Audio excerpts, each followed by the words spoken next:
ईश्वर से मिलाने के नाम पर बनाता था नपुंसक। गुरमीत राम रहीम की फिर बढ़ी मुश्किलें।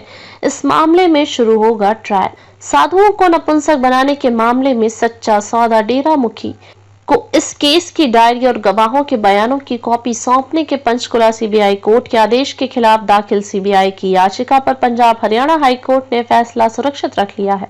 हाईकोर्ट ने सीबीआई की इस याचिका पर 2019 में इस केस के ट्रायल पर रोक लगा दी थी। तब से इस केस का ट्रायल रुका हुआ है। अब इस केस का फैसला आने पर जल्द ट्रायल शुरू हो सकता है।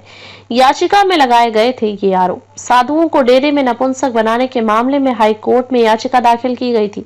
इस मामले में याची ने आरोप लगाए थे कि आश्रम में साधुओं को ईश्वर से मिलाने के नाम पर नपुंसक बनाया जा रहा है। याची ने कहा था कि वह खुद इसका शिकार हुआ है और इसके शरीर में अजीब बदलाव होने लगे हैं। हाईकोर्ट ने मामले की लंबी सुनवाई के बाद सीबीआई जांच का आदेश दिया था। ये है डेरा सच्चा सौदा प्रमुख गुरमीत सिंह राम रहीम की पूरी कहानी। आदेश के बाद सीबीआई ने जांच शुरू की और निचली अदालत में चार्जशीट पेश कर दी।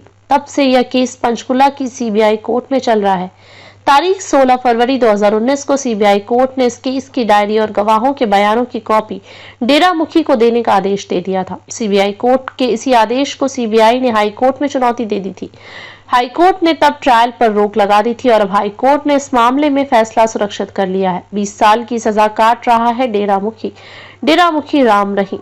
इस समय सुनारिया जेल में 20 साल की सजा काट रहा है। राम रहीम को साल 2017 में अपनी 2 शिष्याओं के साथ रेप के आरोप में उम्र कैद की सजा सुनाई गई थी। इसके अलावा डेरा प्रमुख राम रहीम समेत 3 अन्य लोगों को एक पत्रकार के हत्याकांड में भी दोषी पाया गया था। साल 2019 में राम रहीम को पत्रकार हत्याकांड में कोर्ट ने दोषी ठहराया था। यह भी पढ़े। मुश्किल में राम रहीम, सुप्रीम कोर्ट ने 9 साल पुराने केस में दिया झटका।